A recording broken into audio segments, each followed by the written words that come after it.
Good morning to all of you. कैसे हैं आप सब। आज हम अपना नया टॉपिक शुरू करने जा रहे हैं बेटा। और आजकल हम पढ़ रहे हैं क्या अपना D and F block element, D and F block element. और डी और एफ ब्लॉक एलिमेंट में आपने देखा अभी हमने जो पहला वाला जो टॉपिक पढ़ा था वो था हमारे पास संक्रमण तत्वों के महत्वपूर्ण यौगिक। और संक्रमण तत्व के महत्वपूर्ण यौगिक में आप डाइक्रोमेट, पोटेशियम डाइक्रोमेट को क्लियर कर चुके हैं। अनदर इंपॉर्टेंट जो आपके पास एक और यौगिक है संक्रमण तत्वों के यौगिकों में से, महत्वपूर्ण में से आपके पास जो दूसरा आज हम पढ़ने जा रहे हैं वो है हमारे पास KMnO4 पोटेशियम परमैंगनेट। KMnO4 जिसको आप भली भांति जानते हैं, आप सभी लोग प्रैक्टिकल करते हैं, टाइटिशन में अक्सर आप इसको यूज करते हैं और आप देखते हैं हमारी लैब में ये KMnO4 होता है। देखिए पहली बात। दूसरी बात, ये KMnO4 एक बहुत ही महत्वपूर्ण यौगिकों में से मैग्नीज, देखिए मैग्नीज का किसका है ये, डी ग्रुप में हमारा मैग्नीज आता है। मैग्नीज के महत्वपूर्ण यौगिकों में से एक यौगिक होता है और औद्योगिक रसायन में बहुत बड़ा उपयोग इस KMnO4 का किया जाता है। अब बात आती है कि इस KMnO4 को बनाने की क्या विधि है, निर्माण की विधि। तो देखिए बेटा, हम करने जा रहे हैं KMnO4 के निर्माण की विधि। आप अपनी पेन एंड कॉपी पकड़ करके तैयार हो जाइए, रिएक्शन को मेरे साथ लिखते जाइए, अच्छे से उसे समझिए और देन आफ्टर ही आपको ये रिएक्शन आ पाएगी। देखिए आपके पास अक्सर एग्जाम में पूछा जाता है बनाने की विधि और इसके एक आध रासायनिक गुण और इसका उपयोग, इसलिए आपको ज्यादा से ज्यादा कंसंट्रेट करना है। मैंने डाइक्रोमेट में भी आपको बताया था, आज मैं फिर से आपको परमानेंट में बता रहा हूं। आप जब मेरे साथ करेंगे तो देखिए आपको बहुत इजी लगेगा और साथ ही साथ आपको अच्छे से ये आएगा। चलिए शुरू करते हैं। आज हम इसकी बनाने की विधि देखते हैं। पोटेशियम परमैंगनेट तो होता क्या है बेटा, जो पोटेशियम परमैंगनेट होता है उसको MnO2 और अल्कोहलिक KOH तथा पोटेशियम नाइट्रेट के साथ में ऑक्सीजन की उपस्थिति में फ्यूजन कराया जाता है। देखिए MnO2 मैग्नीज का डाइऑक्साइड होता है हमारे पास, अल्कोहलिक KOH का उपयोग करते हैं हम, क्षारीय सॉल्यूशन है। देन पोटेशियम नाइट्रेट एक ऑक्सीकारक के रूप में यूज किया जाता है और वायु के ऑक्सीजन के साथ में इसका क्या कराते हैं हम, फ्यूजन कराते हैं। क्या कराते हैं, फ्यूजन। वहां पे भी हम कह रहे थे ना कि फ्यूजन कराते हैं, ठीक है। फ्यूजन कराने से हमको कैसे पोटेशियम परमैंगनेट कितने स्टेप में मिलता है आप देखिए। पहले मुख्य चीजें क्या है, MnO2, KOH, potassium nitrate and oxygen, इनसे मिलकर के इनका फ्यूजन कराने से हमको पोटेशियम परमैंगनेट प्राप्त होगा। देखिए करते हैं। MnO2 प्लस आपका है अल्कोहलिक KOH, इसको कहते हैं अल्कोहलिक KOH की उपस्थिति में, प्लस आपके पास ऑक्सीजन। और देखिए आपके पास क्या बनता है, K2MnO4 एंड प्लस 2H2O आपको प्राप्त होता है। देखिए K2MnO4 आपको उत्पाद के रूप में प्राप्त होता है। ये जो K2MnO4 होता है ये ग्रीन कलर का होता है, ग्रीन कलर, ये ग्रीन कलर में आपको उत्पाद प्राप्त होता है। देखिए थोड़ा अगर रिएक्शन को बैलेंस करने के लिए चलेंगे तो यहां 4 लगा लेंगे, ठीक है।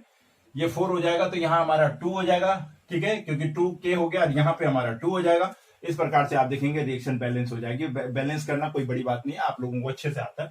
लेकिन मेन आपने ध्यान रखना है कि MnO2 की अभिक्रिया अल्कोहलिक KOH के साथ में ऑक्सीजन की उपस्थिति में, और क्या किसके साथ में संकलित ऑक्सीकारक क्या है, KNO3 पोटेशियम नाइट्रेट, KNO3 के साथ उपस्थिति में हम इसका फ्यूजन कराते हैं। फ्यूजन कराने पर हमें K2MnO4 मिलता है ग्रीन कलर का और साथ में पानी, पहली स्टेप सिंपल हो गया।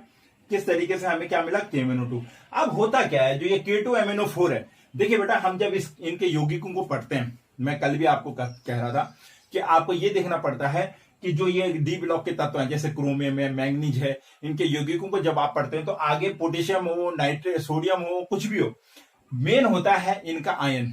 ये किसके साथ में आयन करके अपने यौगिकों का निर्माण करते थे। इनका जैसे हम वहां पे क्रोमियम आयन पढ़ रहे थे, यानी क्रोमियम के आयनों के ही साथ में हम जान रहे थे कि क्रोमेट डाइक्रोमेट में कैसे कन्वर्ट हुआ। ऐसे ही हमने यहां पे देखना है मैग्नेट परमैंगनेट में कैसे कन्वर्ट होगा। तो हम ज्यादा से ज्यादा कंसंट्रेट किस पे करते हैं, आयन के रूप में करते हैं। कई जगह आपको रिएक्शन ऐसी दिखाई देगी जैसे मैं अभी आपको करवाने वाला हूं, तो उसमें आपको कंफ्यूज नहीं होना। आपने बनाना है परमैंगनेट, तो परमैंगनेट मैग्नेट की बात हो रही है, यानी मैग्नीज के आयन की बात हो रही है। आगे क्या लगा है, पोटेशियम है या नहीं है, सोडियम है या नहीं है, उसको आप ज्यादा नहीं जाना, आपने कंसंट्रेट करना किस पे, कि पोटेशियम तो उसके साथ में हो गई होगा क्योंकि जब हम उसकी KOH से अभिक्रिया करा रहे हैं। लेकिन क्या मैग्नेट आयन परमैंगनेट आयन में कैसे बदलेगा, ये हमें देखना है। जैसे हमने क्रोमेट आयन डाइक्रोमेट आयन में बदला। और आपने देखा हमने क्या देखा था उसमें, क्रोमेट में जरा अगर हम उसकी तरफ जाएं, इससे रिलेट कराएं, तो हमने देखा वो अम्लीय माध्यम में, किसी भी अम्ल की उपस्थिति में वो किसमें हो जा रहा था, डाइक्रोमेट में कन्वर्ट। ठीक इसी प्रकार से मैग्नेट आयन भी उदासीन या अम्लीय माध्यम में परमैग्नेट आयन में कन्वर्ट हो जाता है। लेकिन मैग्नेट आयन की एक और इंपॉर्टेंट चीज है कि इनकी जो अभिक्रिया होती है मैग्नेट आयन की परमैग्नेट में कन्वर्ट होने की, उसको हम असमानुपातिक अभिक्रिया कहते हैं, डिसप्रोपोर्शनेट अभिक्रिया हम कहते हैं। ठीक है, यानी असमानुपातिक अभिक्रिया हम इसको कहते हैं। देखिए अब ये आपस में असमानुपातिक होकर के परमैग्नेट में बदलेगा। असमानुपातिक क्या है ये मैं आपको अभी बताता हूं। ये लेंगे हम मैग्नेट आयन, ये है हमारे पास MnO4, और अगर मैं इस MnO4 की K2 के साथ में अगर इसका ऑक्सीकरण संख्या निकालूं तो 2K है, तो यानी +2 है, तो इस पे कितना आएगा 2- आयन के रूप में क्या आएगा इस पे 2-, क्योंकि K2 जुड़े हैं, 2 यानी 2 धन जुड़े हुए। ठीक है बेटा, अब ये जो अभिक्रिया होती है आपकी, देखिए अम्लीय माध्यम में H धन आयन में, और देखिए किस में बदल रहा है, देखिए आप MnO4- plus MnO2 and plus MnO2 and plus H2O यानी इसमें पानी बनता है। पानी का अगर हम बैलेंस करें तो यहाँ पे हमारे 4H हो जाएंगे हाइड्रोजन। अगर रिएक्शन बैलेंस करने की जरूरत पड़ी तो हम क्या करेंगे, पहले आपने सिंपल रिएक्शन पे कंसंट्रेट करना, बैलेंस तो आप कर लेंगे। ये था हमारे पास मैग्नेट आयन, इसकी वैलेंसी -2 क्यों आई, क्योंकि पोटेशियम +2 में होगा। पोटेशियम किस में होगा, +2 में है, तो इसका मतलब इसमें क्या होगा, -2 होगा। ये तो सिंपल हो गया। दूसरी बात देखिए आप, ये अम्लीय या उदासीन माध्यम में परमैग्नेट, आप देखिए मैग्नेट और परमैग्नेट, मैं इसको परमैग्नेट कह रहा हूं, इस दोनों में क्या अंतर आ रहा है आप देखिए, ये पिंक कलर का हो गया। यहाँ पे जो सॉल्यूशन मिलेगा आपको ये पिंक कलर का मिलेगा, आपको पता ही है पिंक कलर होता है। ठीक है, परमैग्नेट, ये परमैग्नेट और मैग्नेट में क्या डिफरेंस देखेंगे आप, इसमें 2- का साइन होगा, इसमें सिंगल होगा। इसके ऊपर क्या होगा, जो माइनस का साइन होगा वो सिंगल में होगा, इसके पास कितने होंगे 2 होंगे, ये 2 से सिंगल में आ गया, और साथ में ये MnO2 बनाएगा, 2H2O बनाएगा। अगर हम रिएक्शन को बैलेंस करने के लिए निकले तो ये यहां पर आपके हो गई 3, यहां पे आपकी 2 हो जाएगी, और इस प्रकार से आपकी ये रिएक्शन क्या हो जाएगी, बैलेंस हो जाएगी। देखिए अब मैंने आपको कहा कि ये जो अभिक्रिया है असमानुपातिक यानी असमानुपातित हो रहा है कौन, मैग्नेट आयन। किस रूप में हो रहा है, असमान, डिस्प्रोपोर्शनेट होकर के। ये जो है डिस्प्रोपोर्शनेट अभिक्रिया किसको कहते हैं, रिएक्शन असमानुपातित अभिक्रिया हम किसे कहते हैं, तो उसको समझने की कोशिश करेंगे आप। देखिए होता क्या है, असमानुपातित अभिक्रिया, डिस्प्रोपोर्शनेट अभिक्रिया हम उसको कहते हैं जिसमें एक ही पदार्थ या एक ही यौगिक का अपचयन भी हो जाए और ऑक्सीकरण भी हो जाए। Point is clear.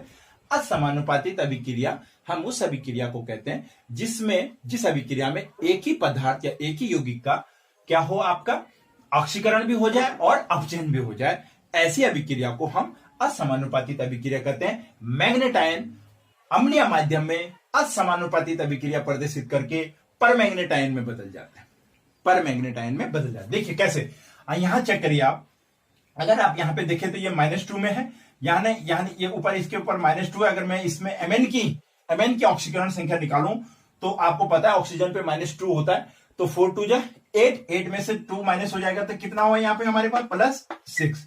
M की कितनी आई, +6। समझ में आया, ऑक्सीजन पे होता है -2, ऑलरेडी इसके ऊपर एक -2 और है, और 4 ऑक्सीजन है तो इंटू 4 इक्वल टू कितना होगा, -8। यहां पे से इसको अगर हम निकालेंगे और -2 बराबर में रहेगा ना, इसके 8 है ये, और इक्वल टू -2 है, तो इसको जब हम कैलकुलेट करेंगे तो ये कितना आएगा, -6 होगा। तो -6 होगा तो Mn पे कितना होगा, +6 होगा। Mn पे कितना होगा, +6। पॉइंट इसके लिए यहां पर Mn हमारा जो है मैग्नेट आयन में Mn की ऑक्सीकरण संख्या +6 है। देखिए जरा परमैग्नेट में क्या अंतर हो रहा है, देखिए यहाँ पे फिर से ऑक्सीजन पे -2, तो 4 2 जा 8, और एक इसमें माइनस का साइन है, उसमें माइनस कर लेंगे, 8 में से 7, यहाँ पे कितनी हो गई है, +7। एक मैग्नीज की बात हो रही है, ये तो 2 बैलेंस करने के लिए लगाया हुआ है। Mn किस फॉर्म में, केवल Mn +7 में। ठीक है, अब यहां पे आइए, टू माइनस ऑक्सीजन पे फिर से -2 होते हैं, तो 2 2 जा 4, तो यहाँ पे मैग्नीज किस में आ गया आपका 4 में। अब देखिए आप क्या देखा आपने, +6 से +7, +6 से एक में +7 हो रही है, एक में +4 हो रही है। इट मींस क्या है, जब ऑक्सीकरण संख्या बढ़ती है तो क्या होता है, ऑक्सीडेशन। क्या होता है इसका, ऑक्सीडेशन, ऑक्सीकरण हो गया। पॉइंट इज क्लियर, एक ही है, एक ही पद है। और देखिए ये वाली रिएक्शन क्या बता रही है, रिडक्शन। ध्यान से देखिए, रिडक्शन में फिर से आपको समझाता हूं। मैंने आपको कहा डिस्प्रोपोर्शनेट अभिक्रिया वो अभिक्रिया होती है, असमानुपातित अभिक्रिया उन अभिक्रियाओं को कहते हैं, उस रासायनिक अभिक्रिया को कहते हैं जिसमें एक ही पदार्थ का अपचयन भी हो रहा हो और ऑक्सीकरण भी हो रहा हो। देखिए इसमें मैग्नेट आयन, यहां पर मैग्नेट आयन +6 में है, यहां पर परमैग्नेट आयन में ये पिंक कलर का जो बना आपका परमैग्नेट बन गया है, ये पिंक कलर का जो परमैग्नेट बना इसमें ये +7 पे, इट मींस ऑक्सीकरण संख्या बढ़ रही है। जब ऑक्सीकरण संख्या बढ़ती है तो क्या होता है, उसका ऑक्सीडेशन होता है। दूसरा देखिए MnO2 बना, दूसरा पदार्थ इसी का क्या बना, MnO2, लेकिन MnO2 में वो +4 है, इट मींस 6 से 4 हो रही है, यानी घट रही है। 2 इलेक्ट्रॉन ये ग्रहण करेगा और +4 में आ जाएगा, ये 1 इलेक्ट्रॉन त्यागेगा और +7 पे चला गया। देखा आपने, एक ही पदार्थ का ऑक्सीडेशन हुआ, एक ही पदार्थ का रिडक्शन हुआ। इस प्रकार से असमानुपातित अभिक्रिया उदासीन या अम्लीय माध्यम में मैग्नेट आयन करके परमैग्नेट में बदल जाता है। ये इस प्रकार से हम क्या बनाते हैं, और ये किस कलर का होता है, पिंक कलर का। किस कलर का, पिंक कलर का, आप सभी जानते हैं। इस प्रकार से हम क्या बनाते हैं, पोटेशियम परमैंगनेट बनाते हैं। यहां तक क्लियर हो गया आपका, पहली स्टेप हमारी क्लियर हो गई। अल्कोहलिक KOH के साथ में अभिक्रिया करें, हमें यहाँ पे जो आयन मिला, मैं फिर से समझा रहा हूं, हम इनके आयनों के रूप में इस रिएक्शन को आगे बढ़ाते हैं। आगे आप K लगा लीजिए, K लग जाएगा आपके पोटेशियम परमाणु बन जाएगा, ठीक है ना। अल्कोहलिक KOH में ये K ही है। हमने ये देखना है कि मैग्नेट आयन को हम किस रूप में परमैग्नेट में बदलेंगे। मैग्नेट और परमैग्नेट आयन का अंतर क्या है, आप देखिए, इसमें -2 का साइन होगा, इसमें -1 का साइन होगा, बस यही है। बाकी फॉर्मूला देखिए, MnO4 MnO4 है, MnO4 केवल माइनस माइनस का। वहां पे आप देख रहे थे क्रोमियम डाइक्रोमेट में कैसे बदल रहा था, CrO4 किस में कन्वर्ट होता था, Cr2O7 में कन्वर्ट हो रहा था, Cr, लेकिन उनके चिन्ह बराबर थे, वैलेंसी क्या थी उनकी, -2 यहां पर मैग्नेट परमैग्नेट में आपका जा रहा है और ये माइनस में आ रहा है, यही डिफरेंस है। और ये आपने ध्यान रखना, बहुत इंपॉर्टेंट आपके पास है परमैग्नेट बनाने की विधि, उससे भी ज्यादा इंपॉर्टेंट आपके पास है डिस्प्रोपोर्शनेट अभिक्रिया क्या होती है, असमानुपातित अभिक्रिया आप किसको कहते हैं, उदाहरण सहित बताइए। आप देखिए, वेरी सिंपल आपके सामने, आपने इसका ध्यान रखना है और बैलेंस तो आप इजीली कर लेंगे। ये है आपके पास निर्माण की पहली विधि, पोटेशियम परमैंगनेट का निर्माण किस प्रकार से किया जाता है। आगे अब हम थोड़ा पढ़ेंगे इसकी दूसरी मेथड, लेबोरेटरी में प्रयोगशाला विधि किस प्रकार की होती है, प्रयोगशाला में हम किस रूप में KMnO4 को बनाते हैं, एक प्रयोगशाला विधि है। पहले आप इसे नोट कर लीजिए, इसका स्क्रीनशॉट लीजिए और ये जरूर नोट करिएगा, रिडक्शन एंड ऑक्सीडेशन। जब तक आप ये नहीं करेंगे आपको डिस्प्रोपोर्शनेट अभिक्रिया समझ में नहीं आएगी ना बेटा। अब हमारे पास जो सेकंड मेथड आता है वो है हमारे पास प्रयोगशाला विधि। पहले हमने नॉर्मल निर्माण की विधि थी, साधारणतः सामान्य रूप से हम कैसे औद्योगिक रूप से हम कैसे KMnO4 का निर्माण करते हैं। अब हमारे पास है प्रयोगशाला, कि देखिए प्रयोगशाला में हम किस प्रकार से KMnO4 का निर्माण करते। प्रयोगशाला विधि में आता है कि manganese second ion, manganese second ion, 2 धनायन है, मैग्नीज सेकेंड आयन की अभिक्रिया, मैग्नीज सेकेंड आयन लवण की, यानी जल में इसको घोला जाता है, लवण बना करके इसकी अभिक्रिया पर ऑक्सो डाइसल्फेट से कराई जाती है। H2O8 2 माइनस, ऊपर 2 माइनस है, H2O8 पर ऑक्सो डाइसल्फेट से जब करवाई जाती है तो हमें परमैंगनेट आयन प्राप्त होता है। क्या प्राप्त होता है, परमैंगनेट आयन, साथ में सल्फेट और पानी बाहर निकलता है। यहां पर हम लेबोरेटरी में मैग्नीज सेकेंड आयन के लवण को अभिक्रिया सल्फर पर ऑक्सो डाइसल्फेट से कराते हैं तो हमें परमैंगनेट आयन प्राप्त होता है, बैंगनी कलर का, या डार्क काला या बैंगनी या डार्क काले टाइप में, ब्लैक कलर में हमको क्या होता है, इसके क्रिस्टल प्राप्त होते हैं, किसके, परमैंगनेट आयन के। क्लियर हो गया। तो हम प्रयोगशाला में KMnO4 को इस विधि के द्वारा बनाते हैं, वेरी सिंपल है। कभी कभी प्रयोगशाला पूछ लिया जाता है कि प्रयोगशाला में कैसे बनाएंगे, क्योंकि एक बच्चे ज्यादा कंसंट्रेट दूसरे मेथड पे कर रहे होते हैं, तो ये जरूर आप ध्यान रखना, छोटी छोटी चीजें इसमें, अभी इसके गुण में बहुत इंपॉर्टेंट चीज आएगी, हम उसको देखेंगे। अब मैं आपको थोड़ा इसका स्ट्रक्चर बना के दिखाता हूं। हमने अभी अभी देखिए पिछले रिएक्शन में मैंने आपको बनाया कि मैग्नेट आयन MnO4 2 माइनस और एक बना आपका MnO4 1 ये मैग्नेट आयन है और ये परमैंगनेट आयन है। इनकी संरचना कैसे होगी? देखिए क्या डिफरेंस है, कुछ नहीं है, केवल मैंने आपको कहा इसमें -2 होता है और इसमें -1 होता है। आप ये देख रहे हैं माइनस का साइन है। तो इनकी संरचना ये टेट्राहेड्रल फॉर्म में होते हैं, चतुष्फलकीय इनकी संरचना होती है। देखिए अगर मैं इसकी बनाऊं तो देखिए Mn आपके सेंटर में है, ऑक्सीजन ऑक्सीजन ऑक्सीजन ऑक्सीजन, ये देखिए आप ऑक्सीजन ऑक्सीजन, यहाँ पर 2 ऑक्सीजन डबल बॉन्ड में होती है। क्यों होती है ये आपको पता है, इसका ऑक्टेट पूरा करने के लिए ऑक्सीजन डबल बॉन्ड में होती है। और एक इस जो सिंगल ऑक्सीजन है उस पे एक इलेक्ट्रॉन, जो दूसरा ऑक्सीजन है उस पे दूसरा इलेक्ट्रॉन, क्योंकि इनके तो ऑक्टेट पूरे हो गए, इसमें एक्स्ट्रा इलेक्ट्रॉन है। तो ये हो गया -2। देखिए आप ये टेट्राहेड्रल अभी की क्या है, इसकी टेट्राहेड्रल स्ट्रक्चर है। और आप देख रहे हैं इस ऑक्सीजन पे एक माइनस, दूसरे ऑक्सीजन पे ये है आपके पास मैग्नेट आयन की। किसकी है ये आपके पास? Manganate ion. ये आपके पास है मैग्नेट आयन, ध्यान रखिएगा इसका नाम मैग्नेट आयन है। ये मैग्नेट आयन की स्ट्रक्चर है। अब देखिए परमैंगनेट और मैग्नेट आयन के स्ट्रक्चर में क्या अंतर है। देखिए अब हम परमैंगनेट आयन की बनाएंगे। ये परमैंगनेट आयन है, मैं बार बार कह रहा हूं -1 है। देखिए कुछ डिफरेंस नहीं है, यहाँ पे Mn ऑक्सीजन ऑक्सीजन ऑक्सीजन। अब होता क्या है कि इसमें 3 ऑक्सीजन डबल बॉन्ड में आ जाती है, ये डबल बॉन्ड, ये डबल बॉन्ड, ऑक्टेट पूरा हो जाता है। और ये वाली एक ऑक्सीजन सिंगल बॉन्ड में रहती है, इसी पे ये माइनस का साइन होता है। कोई अंतर नहीं है, दोनों टेट्राहेड्रल फॉर्म में चतुष्फलकीय संरचना है।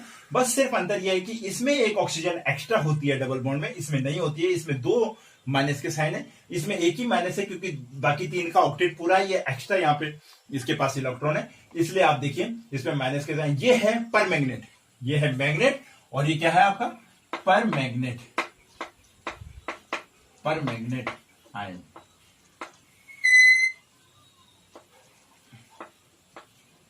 Permanganate ion done.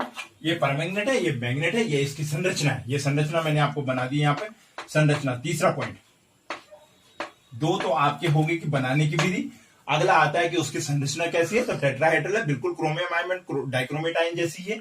और देखिए इसमें 2 माइनस, इस पे सिंगल माइनस, आपको साफ नजर आ रहा है। आप ड्रॉ करते रहिए, बनाइए इसको साथ में कि किस प्रकार से। आपने इतना ध्यान रखना कि जब ऑक्सीजन पे 2 माइनस दिखाने तो 2 ऑक्सीजन सिंगल बॉन्ड में होगी, जब 1 माइनस दिखानी है तो 1 ऑक्सीजन आपकी क्या होगी, सिंगल बॉन्ड में होगी, बाकी सबके में होंगी डबल बॉन्ड में होंगी। ये परमैंगनेट आयन है और मैग्नेट आयन की स्ट्रक्चर है। अब हम पढ़ेंगे इसके गुण, इसके रासायनिक गुणों में और इसके कुछ भौतिक गुण। और रासायनिक गुण में 1-2 पॉइंट इसके बहुत इंपॉर्टेंट पॉइंट है, क्योंकि ये भी एक प्रबल ऑक्सीकारक के जैसे काम करता है। इतने का स्क्रीनशॉट ले लीजिए आप, और आगे बढ़ते हैं रासायनिक गुण में। गुणों में पहले मैं थोड़ा सा भौतिक गुण आपको बता दूं कि पोटेशियम परमैंगनेट बैंगनी कलर का होता है। ये आपको पता है, ये एक ठोस है। क्रिस्टल क्या होता है, ठोस। आपने देखा है लैब में भी, आपने देखा है ठोस अवस्था में क्रिस्टलों के रूप में पाया जाता है।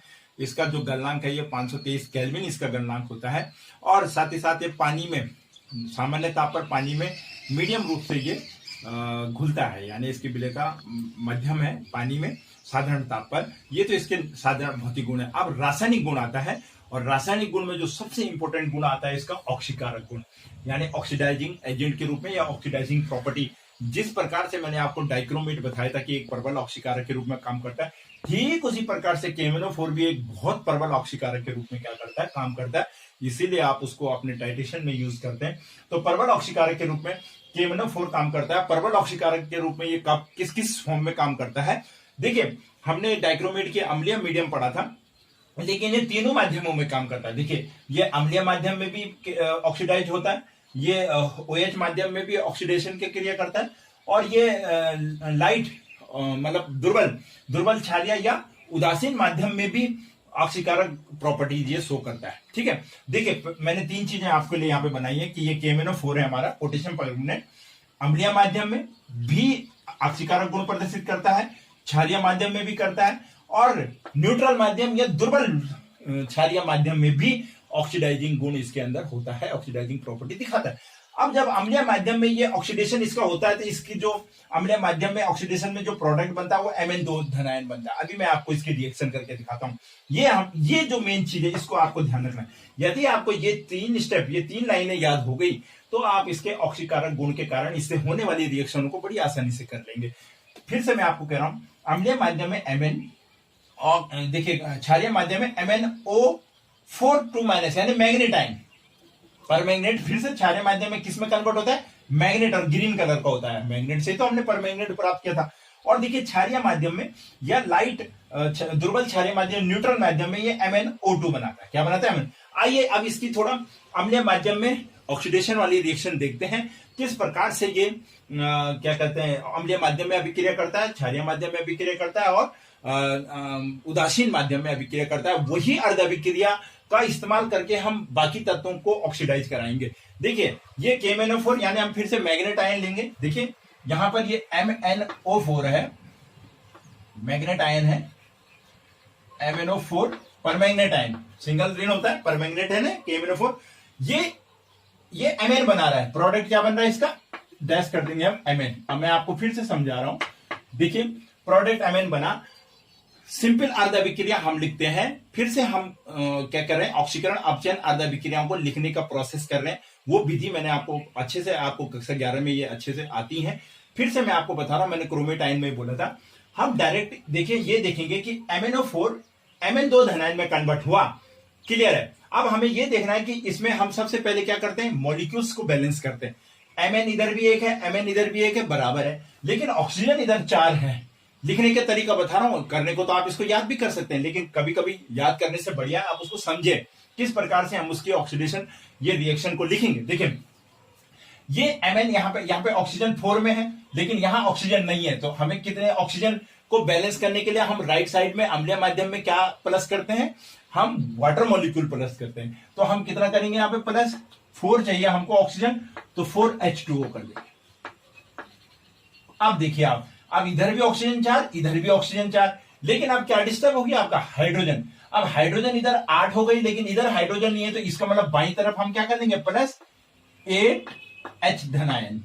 यही तो सीखा था आपने कि जब भी हम किसी ऑक्सीकरण अपचयन अभिक्रियाओं को संतुलित करते हैं, अम्लीय माध्यम में करते हैं, तो इस प्रकार से हम हाइड्रोजन को बैलेंस करने के लिए बाएं पक्ष में H धनायन कर लेते हैं, ऑक्सीजन को बैलेंस करने के लिए दाएं पक्ष में हम ऑक्सीजन वाटर मॉलिक्यूल ऐड कर लेते हैं। कितने वाटर मॉलिक्यूल चाहिए, 4, क्योंकि 4 ऑक्सीजन चाहिए तो 4 वाटर मॉलिक्यूल आएंगे। अब देखिए, अब हमने देखना है इलेक्ट्रॉनों का बैलेंस। यहां पर इसमें Mn की ऑक्सीकरण संख्या निकालिए, 4 2 8, 1 माइनस कर दीजिए 7 प्लस 7, पॉइंट इसके लिए यहां पर किसमें है Mn +7 में, और यहां पर किसमें होगी, +2 में। तो इट मींस कितने इलेक्ट्रॉन ग्रहण करे इसने, इसका अपचयन हो रहा है, कितने इलेक्ट्रॉन ग्रहण करेगा, 5 इलेक्ट्रॉन, +5 इलेक्ट्रॉन। ये है इसकी सिंपल अभिक्रिया। देखिए आप, वेरी सिंपल हो गई है। एक बार फिर से देखिए, आपने देखा कि परमैंगनेट आयन अम्लीय माध्यम में M2 धनायन देता है। आपने परमैंगनेट आयन लिखना है, प्रोडक्ट में M2 धनायन लिखना है। अब आपने ऑक्सीजन Mn मॉलिक्यूल बराबर है ऑक्सीजन मॉलिक्यूल को बैलेंस करना है। आपने देखा यहाँ 4 है, तो वाटर मॉलिक्यूल ऐड करते हैं हम राइट साइड में, ये रूल के अकॉर्डिंग आपने पढ़ा है। 4 वाटर मॉलिक्यूल ऐड किए, जैसे हमने यहाँ 4 वाटर मॉलिक्यूल ऐड किया, लेफ्ट साइड में हमारे हाइड्रोजन डिस्टर्ब हो गए, इसके लिए हम हाइड्रोजन धनायन ऐड करते हैं बाएं पक्ष में।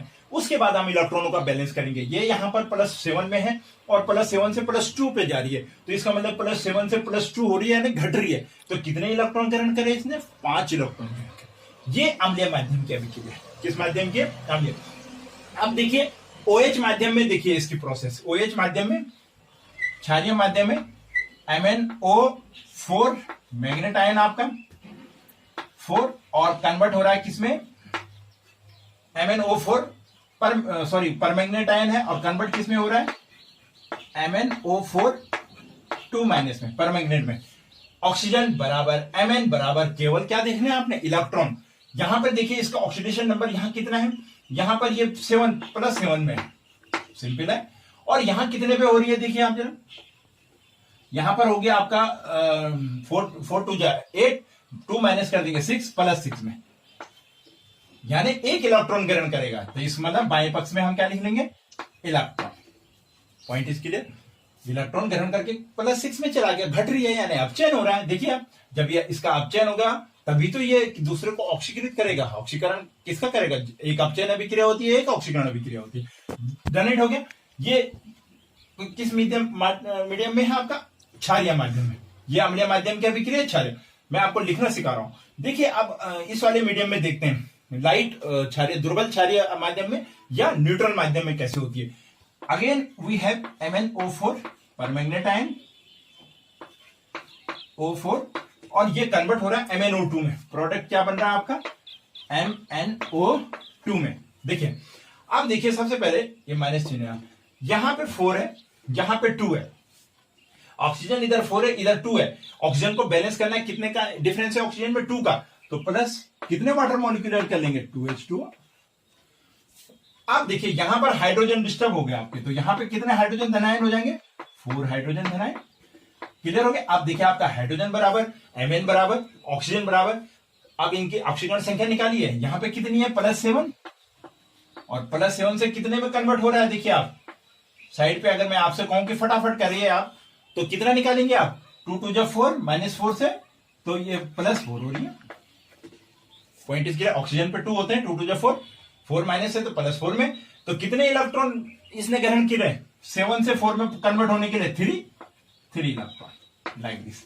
ये बेटा 3 इंपॉर्टेंट चीजें, इसको आप नोट करिए, इसको अच्छे से समझिए। ये 3 अगर आपको आ गई, आप इसकी किसी भी धातु के साथ में, किसी भी तत्व के साथ में, जो जिसको भी ऑक्सीडाइज करेगा, जिसका भी ऑक्सीकरण करेगा, ऑक्सीकृत करेगा, वो सारी रिएक्शन आपको लिखनी आ जाएंगी। ये 3 स्टेप आपको ध्यान रखने, अम्लीय माध्यम, क्षारीय माध्यम और लाइट क्षारीय या न्यूट्रल माध्यम में, एल्कलिक मीडियम में या न्यूट्रल मीडियम में, और क्या बनता है और कैसे बनता है आपको याद नहीं करना, आपको इसको बैलेंस करना है। ये रिवीजन हो रहा है आपका। आप जानते हैं कि ऑक्सीकरण अर्ध अभिक्रिया, अपचयन अर्ध अभिक्रिया कैसे लिखी जाती है? ये अपचयन अर्ध अभिक्रिया है किसकी? पोटेशियम परमैंगनेट की। नोट कर लीजिए। इसके बाद मैं आपको इसकी रिएक्शन बताता हूं, ये किस किस को ऑक्सीकृत करता है इन अभिक्रियाओं के साथ में। देखिए बेटा, अब इसके ऑक्सीकारक गुणों की मैंने आपको बताया, इसके कैसे ऑक्सीडाइजिंग एजेंट है और इसकी कैसी रिएक्शन है। ये किस किस को ऑक्सीडाइज करता है? देखिए बेटा, ये आयोडाइड आयन को आयोडीन में ऑक्सीडाइज कर देता है। हमें क्रोमियम में भी थी हमारे पास ये उदाहरण। ये फेरिक को यानी Fe2 धनायन को Fe3 धनायन में कन्वर्ट कर देता है। H2S को सल्फर में ऑक्सीकृत कर देता है। सल्फाइड आयन को सल्फेट आयन में ऑक्सीकृत कर देता है। और ऑक्सिलेट, वेरी इंपॉर्टेंट है, ऑक्सिलेट आपके ऑक्सिलिक एसिड यूज करते हैं आप KMnO4 का, किसमें बदल देता है? कार्बन डाइऑक्साइड में, CO2 में इसका ऑक्सीकरण कर देता है। ये कुछ 4 महत्वपूर्ण अम्लीय माध्यम में, कौन से माध्यम में? हमारे एसिडिक, ये एसिडिक मीडियम में अभिक्रियाएं हैं। एसिडिक मीडियम में आयोडाइड को आयोडीन में, Fe2 दो धनायन को Fe3 धनायन में, H2S को सल्फर में, सल्फाइड आयन को सल्फेट आयन में, ऑक्सीडेट को कार्बन डाइऑक्साइड में, ये एसिडिक मीडियम में बदल देता है। कौन? KMnO4। कौन? KMnO4। अब देखिए मैं आपको एक रिएक्शन पकड़ता हूं, बाकी रिएक्शन आप अपने आप करेंगे कि किस प्रकार के से आप इसकी पूरी रिएक्शन लिख सकते हैं। ये देखिए बेटा, हमारे पास आयोडाइड आयन है और ये आयोडीन में बदल रहा है। सबसे पहले ये अर्धाभिक्रिया हुई, ठीक है? तो हमने क्या देखना है सबसे पहले कि इसमें आयोडीन बराबर करने हैं। मैं आपको करवाना सिखा रहा हूं कि कैसे आप रिएक्शन लिख सकते हैं, पूरी रिएक्शन हाफ भी चलेगी, पूरी रिएक्शन लिखनी कैसे आएंगी आपको, कैसे अर्धाभिक्रिया, अपचयन अर्धाभिक्रिया, ऑक्सीकरण अपचयन। यहां पे आयोडीन को बराबर करेंगे तो 2I हो जाएगा। एक आयोडीन पे -1 है, तो ये -1 से 0 पे कन्वर्ट हो रही है, I2 बन रही है। तो इसका मतलब कितने इलेक्ट्रॉन गए? 2 इलेक्ट्रॉन त्यागे। एक के लिए 1 था, दूसरे के लिए दूसरा हो गया, तो इसका मतलब क्या हो गया? ये 2 इलेक्ट्रॉनों को त्यागेगी एक पहली अभिक्रिया, यानी त्याग रहा है तो -1 से 0 हो रही है, 0 होती है I2, तो इसमें इलेक्ट्रॉनों को त्यागा, तो इसके कारण ये क्या होगी? ऑक्सीडेशन अभिक्रिया। अब अम्लीय माध्यम में याद करिए KMnO4 की क्या रिएक्शन कराई थी मैंने आपको, ध्यान रखिए। MnO4 की हमने KMnO4 की अम्लीय माध्यम में लिखी थी MnO4 मैग्नेट आयन किसमें कन्वर्ट हो रहा था आपका? मैग्नेट आयन अम्लीय माध्यम में Mn2 धनायन में कन्वर्ट हो रहा था। और मैंने आपको बैलेंस करना कैसे सिखाया था कि इस साइड में हम वाटर मॉलिक्यूल जोड़ देंगे तो 4H2O हो जाएगा हमारा, ये तो थी रिएक्शन। प्लस यहां पर हमारा क्या होगा? 8H2, सॉरी 8H धनायन, और कितने इलेक्ट्रॉन? यहां पे +7 में है और यहां पर 2 हो गई, +5 इलेक्ट्रॉन ये ग्रहण करेगा। यही तो थी अम्लीय माध्यम की अभिक्रिया। अभी मैंने आपको पीछे कराई है, ध्यान रखिएगा, मैं बार बार आपको करके दिखा रहा हूं, याद करने की जरूरत नहीं। अब देखिए, अब आपने देखा मॉलिक्यूल्स बराबर हो गए, ऊपर वाली में भी बराबर हो गए, नीचे वाली में बराबर। अब हमें क्या बराबर करने होते हैं? हमें बराबर करने होते हैं इलेक्ट्रॉन्स। जब तक इलेक्ट्रॉन बराबर नहीं होंगे आपस में, तब तक रिएक्शन के क्या होगी? बैलेंस नहीं होती है। इलेक्ट्रॉन बराबर करने, तो इट मींस इस वाली अभिक्रिया को, इसके 2 हैं, इसके 5 है, ऊपर वाली को 5 से मल्टीपल कर देंगे, नीचे वाली को 2 से मल्टीपल कर देंगे।